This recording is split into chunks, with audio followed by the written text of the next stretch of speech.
नमस्कार दोस्तों, स्वागत है आप सभी का एक बार फिर मेरे YouTube चैनल में। आज के इस वीडियो में हम डिस्कस करेंगे जनवरी महीने का कुछ इम्पोर्टेंट करंट अफेयर। इसके पहले भी हम 3 पार्ट में इसका करंट अफेयर देख चुके हैं जनवरी मंथ का ही। ये हमारा पार्ट 4 है, चौथा पार्ट है। आइए शुरू करते हैं आज का वीडियो। पहला क्वेश्चन है, सबसे पहले कुछ रिसेंट बुक्स जो हाल में ही कुछ किताबें हैं जिनके ऑथर्स के डिस्कस करूंगा। इंपॉर्टेंट बुक्स मैं कुछ यहाँ लेके आया हूँ, देखते हैं। सबसे पहले अम्बेडकर अ लाइफ नाम से बुक। ये अम्बेडकर जी के ऊपर एक किताब लिखी है। ये किन्होंने लिखी है? शशि थरूर जी हैं, जो मेंबर ऑफ पार्लियामेंट हैं थिरुवनंतपुरम से, और लगातार 3 बार से ये यहाँ पे MP हैं। केरल की कैपिटल है थिरुवनंतपुरम, वहाँ से MP हैं शशि थरूर जी। ये फॉर्मर मिनिस्टर भी रहे हैं और इन्होंने ये किताब करी है। अम्बेडकर लाइफ नाम से इनकी किताब है। ये वैसे तो इनकी कई पहचान है, बहुत अच्छे राइटर भी हैं, इंग्लिश में बहुत अच्छा बोलते लिखते भी हैं और पॉलिटिशियन भी है कांग्रेस से। इनके पहले और भी बुक आई हैं, इंपॉर्टेंट बुक्स हैं। ये वाई आई एम हिंदू, ये भी इन्हीं के द्वारा लिखी गई बुक है। और the paradoxical PM prime minister, ये भी बहुत चर्चित बुक रही है जब इन्होंने ये बुक निकाली थी। द पैराडॉक्सिकल PM प्रधानमंत्री, ये वाली बुक भी इनकी है। और वाई आई एम हिंदू, ये बुक भी शशि थरूर जी के द्वारा ही निकाली गई थी, तो हमें ये याद रखना है। और अभी की ये जो बुक रिसेंट वाली बुक है, अम्बेडकर लाइफ नाम से ये बुक इनकी है। सेकंड नंबर पे है चीफ मिनिस्टर्स डायरी नंबर 1। ये किताब चीफ मिनिस्टर्स डायरी नंबर 1, ये बुक असम के CM हैं जो हिमंता बिस्वा शर्मा जी जो असम के CM हैं, उनके ऊपर ये बुक लिखी गई है। और किसके द्वारा लिखी गई है? ये former chief justice of India Ranjan Gogoi हैं, जो ये भी असम से ही बिलोंग करते हैं, इसलिए इन्होंने ये असम के मुख्यमंत्री जो हैं उनके ऊपर ये बुक लिखी है, चीफ मिनिस्टर्स डायरी नंबर 1। तो हमें ये दोनों ही चीज़ें याद रखनी है। नेक्स्ट है द लाइट वी कैरी नाम से बुक पब्लिश करी है मिशेल ओबामा। ये जो बराक ओबामा है, फॉर्मर प्रेसिडेंट रहे हैं जो अमेरिका के, उनकी वाइफ मिशेल ओबामा, ये भी काफ़ी अच्छी बुक्स लिखती हैं। इनकी बुक्स आती रहती हैं और काफ़ी फेमस और चर्चित भी रहती हैं। तो ये बुक इनकी हाल फिलहाल में ही आई है, the light we carry, Michelle Obama की बुक है। हमें ये याद रखना है, किसी भी एग्जाम में पूछ सकते हैं। Braving a viral storm India's कोविड-19, तो ये इंडिया की कोविड के ऊपर ये बुक लिखी गई है। एक वायरल स्टॉर्म, ब्रेविंग मतलब बहादुरी से ये जो वायरल स्टॉर्म आया था कोविड-19 का, उसको सामना करा, इस तरह की ये बुक है। इसको सूरज सुधीर ने, इसके ऑथर है सूरज सुधीर, ये हमें याद रखना है। नेक्स्ट है revolutionaries the other story of how India won its freedom, ये बहुत अच्छी बुक है।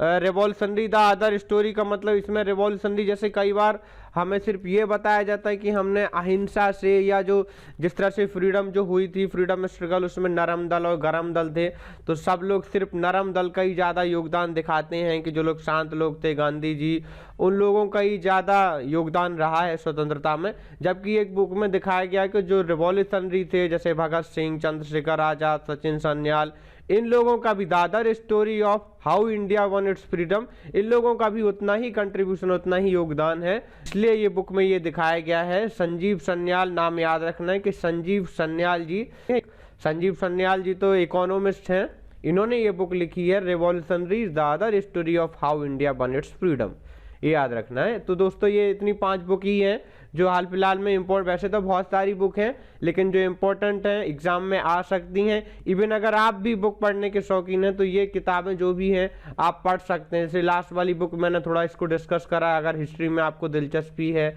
या बुक पढ़ने के आप शौकीन हैं तो ये बुक को आप पढ़ सकते हैं। नेक्स्ट है सेकंड, हेनले पासपोर्ट इंडेक्स 2023, ये हर साल ही हेनले पासपोर्ट इंडेक्स आता है। हेनले एंड पार्टनर्स नाम से एक पब्लिकेशन है, वो इनको लाते हैं, पब्लिश करते हैं। तो देखते हैं इसमें रिपोर्ट में क्या आया है। फर्स्ट रैंक में जापान आया है, सेकंड रैंक में सिंगापुर आया है और थर्ड रैंक में साउथ कोरिया है। दोस्तों एक बार समझ लेते हैं रैंकिंग आने का क्या मतलब है। पासपोर्ट में रैंकिंग आने का ये मतलब है कि जो अच्छी रैंक में, फर्स्ट रैंक में आया है, उसका मोस्ट पावरफुल पासपोर्ट है। यानी कि मोस्ट पावरफुल पासपोर्ट से मतलब ये है कि कितनी ऐसी कंट्रीज हैं जिनमें विदाउट वीज़ा ही यहाँ के सिटीजन्स एक्सेस कर सकते हैं, बिना वीज़ा के ही ट्रेवल कर सकते हैं इस पासपोर्ट से। वो सबसे पावरफुल पासपोर्ट माना जाता है। तो जापान इसमें पहले नंबर पर, पहले पायदान पर है, दूसरे पर सिंगापुर है यानी स्ट्रॉन्गेस्ट पासपोर्ट, और साउथ कोरिया तीसरे नंबर पे है। इंडिया का पर्सपेक्टिव देख लेते हैं। इंडिया की 2 रैंक इंप्रूव हुई है, rank improved by 2 index. Last year इनकी 87th रैंक थी भारत की, अब 85th रैंक पर आ गया है पासपोर्ट के मामले में। कितना पासपोर्ट स्ट्रांग है भारत का, पावरफुल है। 85th रैंक आई है हेनले पासपोर्ट इंडेक्स में इंडिया की। नेक्स्ट है Sur Sarovar symphony of Ganga music concert organise as Kashi Vishwanath corridor Varanasi by ministry of culture. तो सूर सरोवर सिम्फनी ऑफ गंगा नाम से एक म्यूजिक कॉन्सर्ट यहाँ पे ऑर्गेनाइज किया गया, जो काशी विश्वनाथ कॉरिडोर है बाबा विश्वनाथ का, वहाँ पे वाराणसी में है। वहीं पे ये मिनिस्ट्री ऑफ कल्चर के द्वारा, याद रखना है कि मिनिस्ट्री ऑफ कल्चर के द्वारा इस तरह का ये म्यूजिक कॉन्सर्ट ऑर्गेनाइज किया गया। ये उसी के साथ यूज किया गया था जो river cruise, longest river cruise India की जो गंगा विलास नाम से करी गई है, उसके साथ ही पैरेलली ये प्रोग्राम का आयोजन भी किया गया था। इसमें कई सारे फोक म्यूजिशियन के साथ जो शंकर महादेवन हमारे म्यूजिशियन हैं, सिंगर हैं, वो भी यहाँ पे आए थे, गाना गाए वो। तो ये म्यूजिक कॉन्सर्ट हुआ था। हमें सिर्फ इतना याद रखना है कि ये कहाँ पे हुआ था, वाराणसी में हुआ था, और मिनिस्ट्री ऑफ कल्चर ने इसको ऑर्गेनाइज किया था। सूर सरोवर सिम्फनी ऑफ गंगा, अगर किसी एग्जाम में पूछा जाता है तो। नेक्स्ट है Uganda declared Ebola free by WHO in January 2023।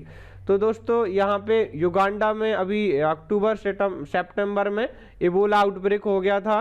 तो अभी ये जनवरी तक 4-6 महीनों में ये WHO ने बताया है कि हमने इसको वो कर दिया है, फ्री कर दिया है, यहाँ पे एबोलिश हो गया है। कोई भी केस अब इबोला का युगांडा में नहीं है। तो ये दोस्तों हमें याद रखना है कि किसने करा है, WHO का नाम भी याद रखना है, और कब किया गया ये डेट भी पूछ सकते हैं। जनवरी में इसको हमने एबोला फ्री करा है, डिक्लेयर करा है युगांडा को।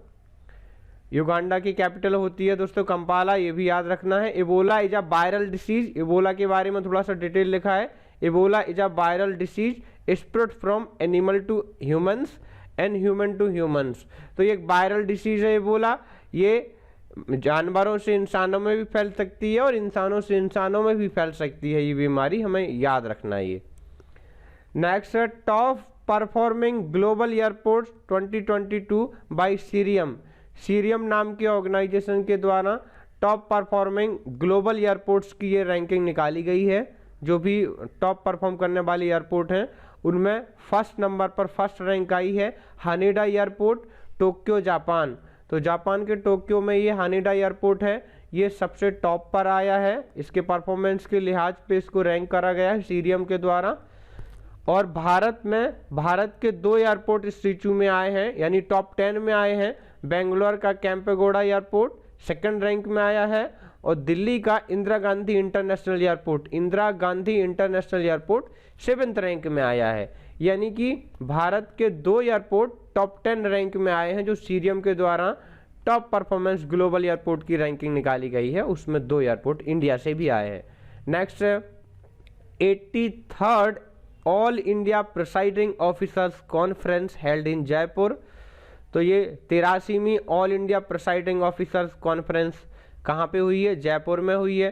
प्रिसाइडिंग ऑफिसर दोस्तों क्या होते हैं, जैसे लोकसभा के स्पीकर हैं या राज्यसभा के चेयरमैन हैं, ये प्रिसाइडिंग ऑफिसर कहलाते हैं।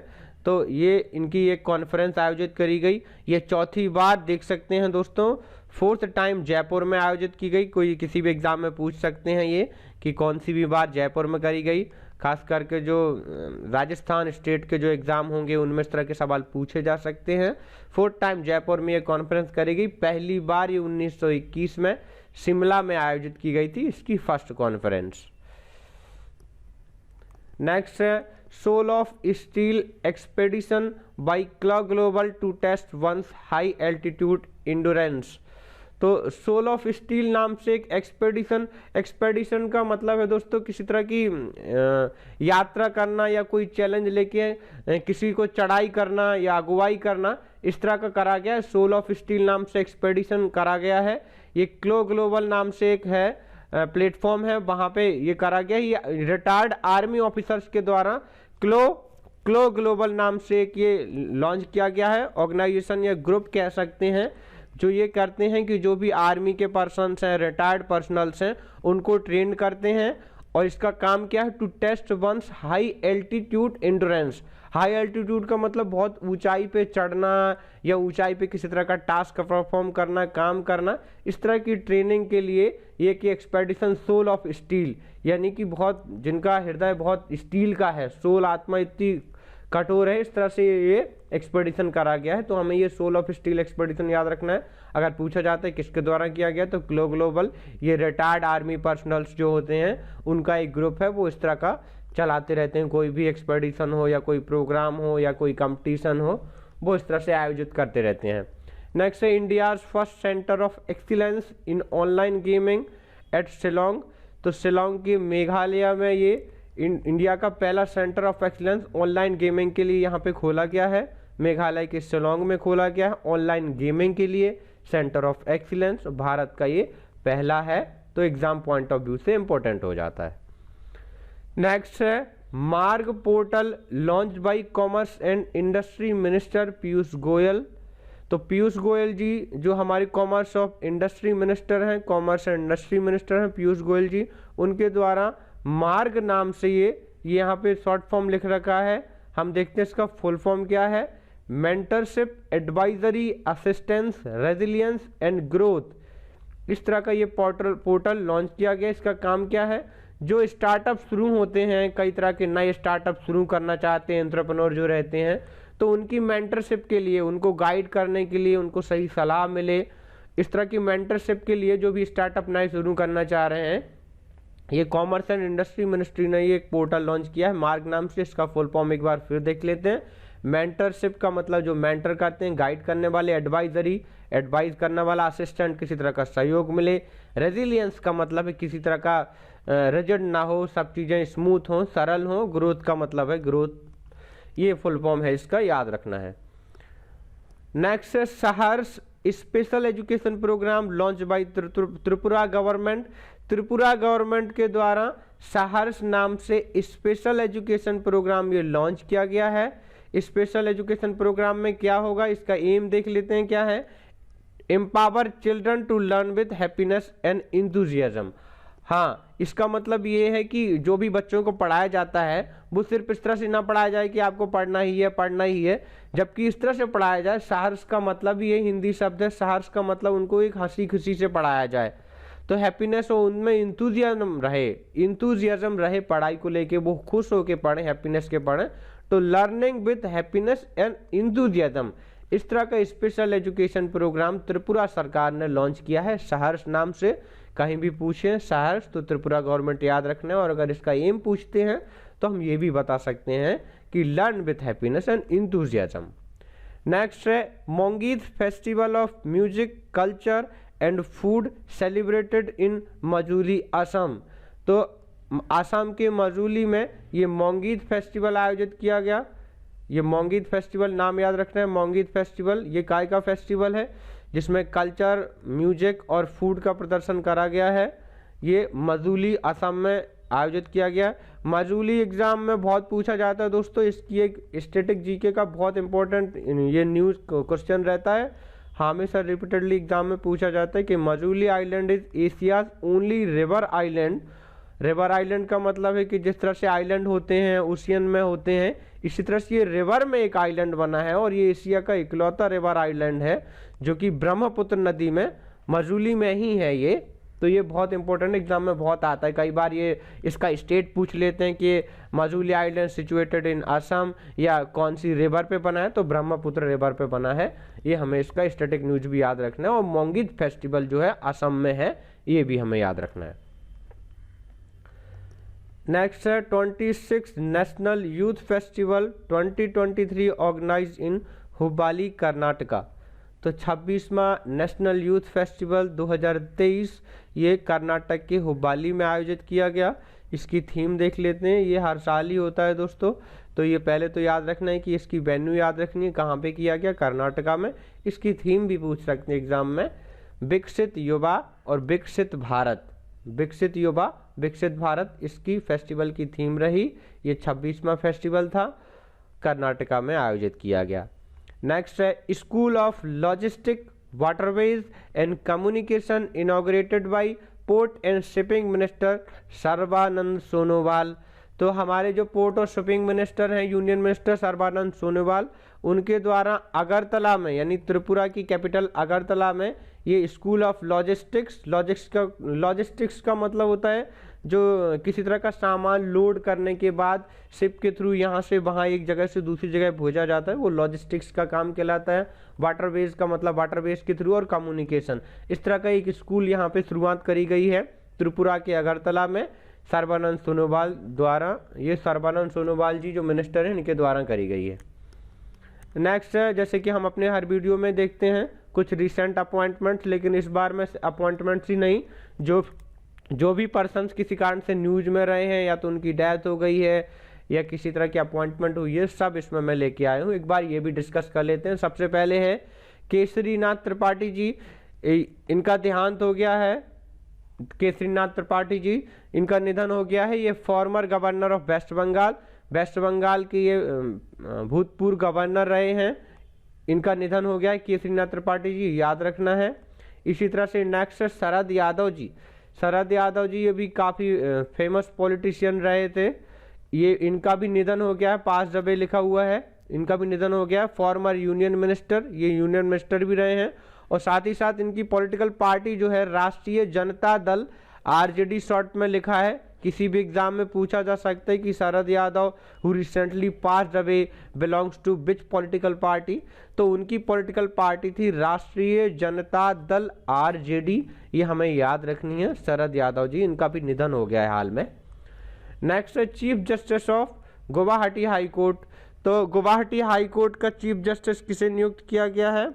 अभी रिसेंटली, इसके पहले जो हाई कोर्ट में उनके चीफ थे, उनका टेन्योर खत्म हो गया है। दोस्तों एक स्टैटिक न्यूज के लिए भी आप लोग जान लीजिए कि हाई कोर्ट में जो भी 62 ईयर्स तक कोई भी जज रह सकता है, उसके बाद वो रिटायर्ड होते हैं। इसी तरह से सुप्रीम कोर्ट में अगर कोई जज है तो वो 65 ईयर्स तक, यानी सुप्रीम कोर्ट में 65 साल और हाई कोर्ट में 62 साल अधिकतम तक कोई भी जज रह सकता है, उसके बाद वो रिटायर्ड होता है। तो ये देखते हैं इनका नाम क्या है जिनकी नई अपॉइंटमेंट हुई है गुवाहाटी हाई कोर्ट में। नोंग नी कापन कोतेश्वर सिंह, नोंग नी कापन कोतेश्वर सिंह। अगर ये पहला वर्ड आपको मुश्किल लगता है तो सिर्फ इतना याद रख सकते हैं, याद करने की कोई भी ट्रिक आप बना सकते हैं। कोतेश्वर सिंह, इनको चीफ जस्टिस नियुक्त किया गया है। नेक्स्ट है ICC men's player of December month. तो हर मंथ का आईसीसी एक प्लेयर डिक्लेयर करता है, मेन कैटेगरी में भी करता है, विमेन में भी करता है। हम यहाँ दोनों देख लेते हैं। आईसीसी मेंस में हैरी ब्रुक को चुना गया है दिसंबर महीने के लिए। ये इंग्लैंड टीम से बिलोंग करते हैं, इंग्लैंड क्रिकेट टीम से बिलोंग करते हैं, युवा बल्लेबाज हैं हैरी ब्रुक। इसी तरह से विमेंस कैटेगरी में एस्ले गार्डनर ऑस्ट्रेलिया टीम से बैटिंग करती हैं। एस्ले गार्डनर, इनको दिसंबर महीने की विमेंस प्लेयर आईसीसी के द्वारा चुना गया है। नेक्स्ट है, ये लास्ट है अपॉइंटमेंट है नलिन नेगी को सीईओ बनाया गया है भारत पे का। भारत पे एक डिजिटल प्लेटफॉर्म पेमेंट करने का है। ये 2018 में इसकी शुरुआत करी गई थी भारत पे की। तो भारत पे के द्वारा कोई भी ऑनलाइन पेमेंट, डिजिटल ट्रांजैक्शन के लिए भारत पे का इस्तेमाल किया जाता है। इसके सीईओ बनाए गए हैं नलिन नेगी जी। दोस्तों हमने ये अपॉइंटमेंट्स और कुछ इसमें रिसेंट डेथ जो हुई हैं वो भी डिस्कस कर ली हैं।